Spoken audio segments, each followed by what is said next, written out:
Bayan TV.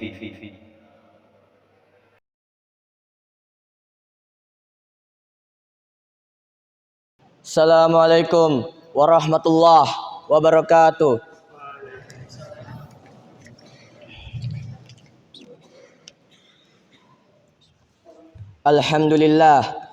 Alhamdulillahil malikid dayyan. Wassalatu wassalamu ala Muhammadin sayyidi waladi adnan wa ala ali wa ashabi wa tabihi ala marizman.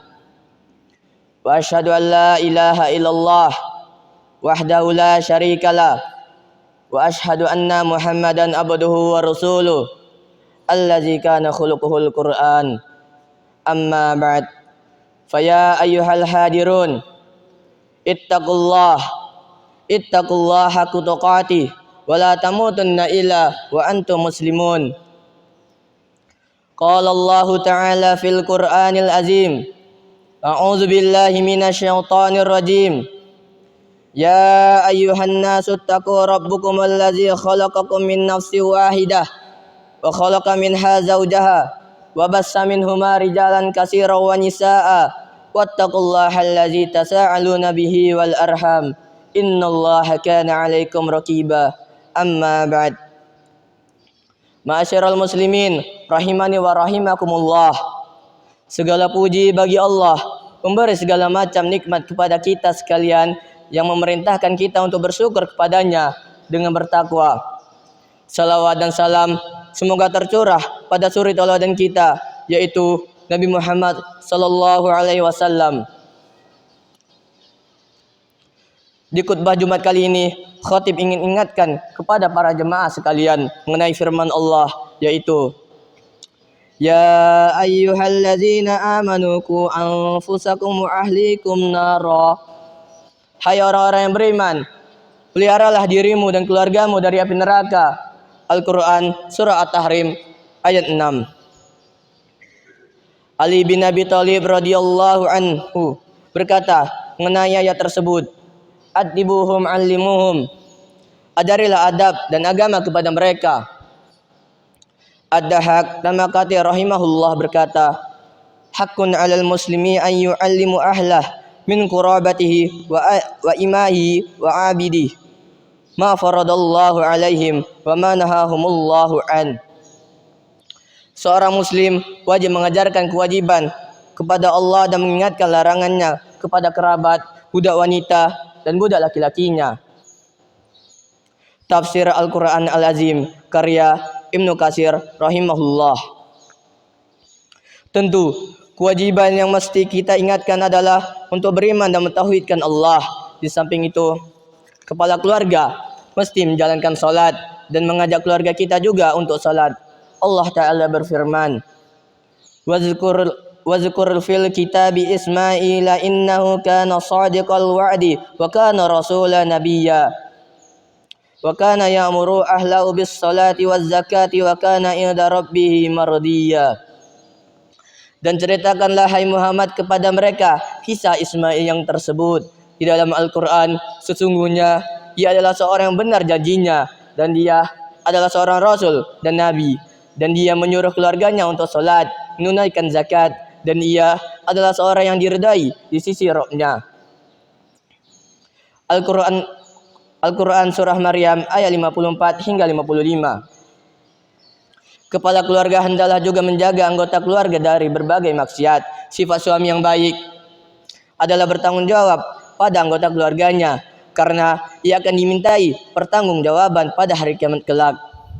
Dari Abdullah bin Umar radhiyallahu anhuma, Rasulullah sallallahu alaihi wasallam bersabda, Al-afa kullukum ra'a wa kullukum mas'ulu an ra'iyatih. Ingatlah, setiap kalian itu punya tanggung jawab dan setiap kalian akan ditanya tentang tanggung jawabnya. Hadis riwayat Bukhari nomor 2554 dan Muslim nomor 1829. Kepala keluarga yang tidak memperhatikan keluarganya hingga istri dan anak-anaknya bermaksiat disebut dayyus. Lelaki semacam ini sangat merugi di akhirat. Ibnu Umar radhiyallahu anhuma berkata, Nabi sallallahu alaihi wasallam bersabda, Salah satu qad haramallahu alaihimul jannah mudminul khamri wal aqwad duyusul ladzi yukirru fi ahlihil khubus. Ada 3 orang yang Allah haramkan masuk surga, yaitu pecandu khamar, orang yang durhaka pada orang tua, dan orang yang tidak memiliki sifat cemburu, yang menyetujui anggota keluarganya berbuat dosa. Hadis riwayat Ahmad nomor 69. Hadis ini sahih dilihat dari jalur lain. Di antara yang kurang diperhatikan oleh suami adalah memerintahkan istrinya berjilbab. Padahal dalam ayat Al-Quran telah diperintahkan, ya ayyuhan nabiyyu qul li azwajika wa banatika wa nisa'il mu'minin yudnina 'alaihinna min jalabibihinna zalika adna an yu'rafna fala yu'zaina wa kana Allahu ghafurur rahima. Hai Nabi, katakanlah kepada istri-istrimu, anak-anak perempuanmu, dan istri-istri orang mukmin, hendaklah mereka mengulurkan jilbabnya ke seluruh tubuh mereka. Yang demikian itu supaya mereka lebih mudah untuk dikenal. Karena itu mereka tidak diganggu, dan Allah adalah Maha Pengampun lagi Maha Penyayang.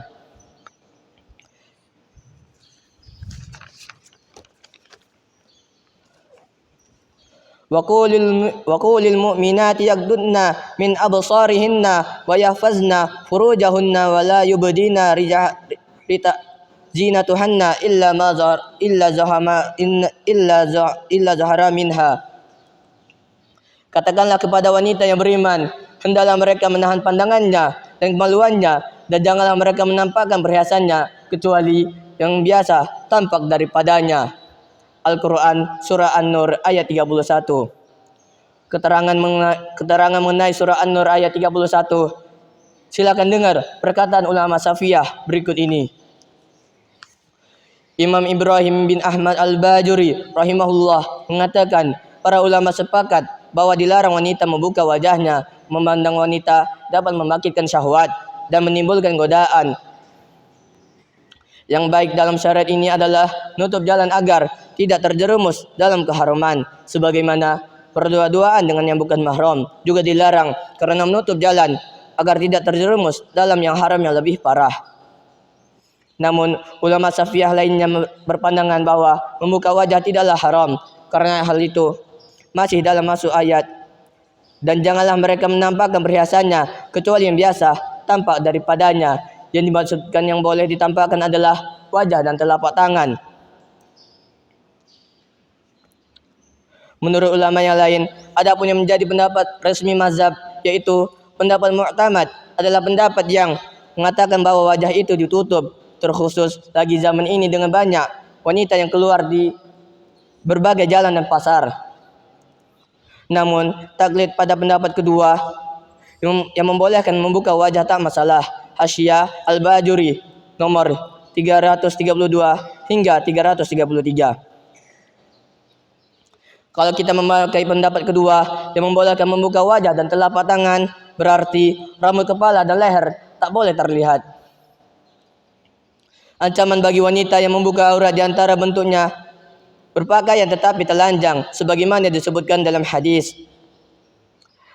Al yadkhulnal jannah wal ayajidna rihaha wa inna rihaha la yujadu min masirati wa kaza wa kaza.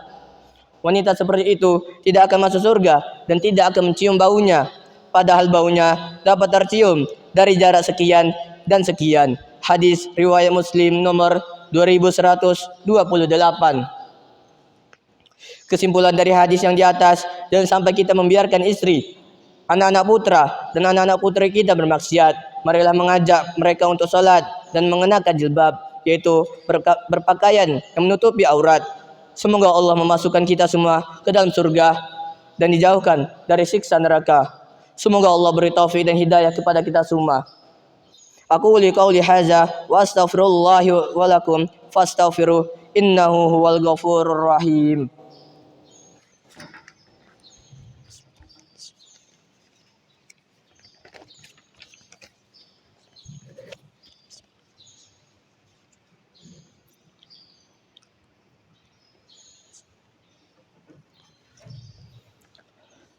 Alhamdulillah wa kafa wa usalli wa uslimu ala Muhammadil Mustafa وعلى آله وأصحابه أهل الوفاء. أشهد أن لا إله إلا الله وحده لا شريك له وأشهد أن محمدا عبده ورسوله.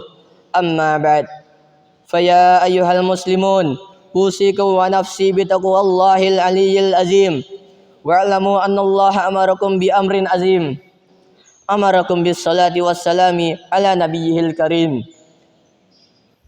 فقال: إن الله وملائكته يصلون على النبي يا أيها الذين آمنوا صلوا عليه وسلموا تسليما. اللهم صل على محمد وعلى آل محمد كما صليت على إبراهيم وعلى آل إبراهيم إنك حميد مجيد، وبارك على محمد وعلى آل محمد كما باركت على إبراهيم وعلى آل إبراهيم إنك حميد مجيد. اللهم اغفر للمسلمين والمسلمات والمؤمنين والمؤمنات الأحياء منهم والأموات. ربنا لا تؤاخذنا إن نسينا أو أخطأنا. ربنا ولا تحمل علينا إصرا كما حملته على الذين من قبلنا. ربنا ولا تحملنا ما لا طاقة لنا به واعف عنا واغفر لنا وارحمنا أنت مولانا فانصرنا على القوم الكافرين. اللهم إنا نسألك الهدى والتقى والعفاف والغنى. اللهم اكفنا بحالك عن حرامك واغننا بفضلك عمن سواك. اللهم إنا نعوذ بك من زوال نعمتك وتحول عافيتك وفجاعة نعمتك وجميع سخطك. اللهم إني نعوذ بك من البرص والجنون والجزام ومن سيء الأسقام. اللهم أحسن عاقبتنا في الأمور كلها وأجرنا من خزي الدنيا وعذاب الآخرة. ربنا آتنا في الدنيا حسنة وفي الآخرة حسنة وقنا عذاب النار والحمد لله رب العالمين.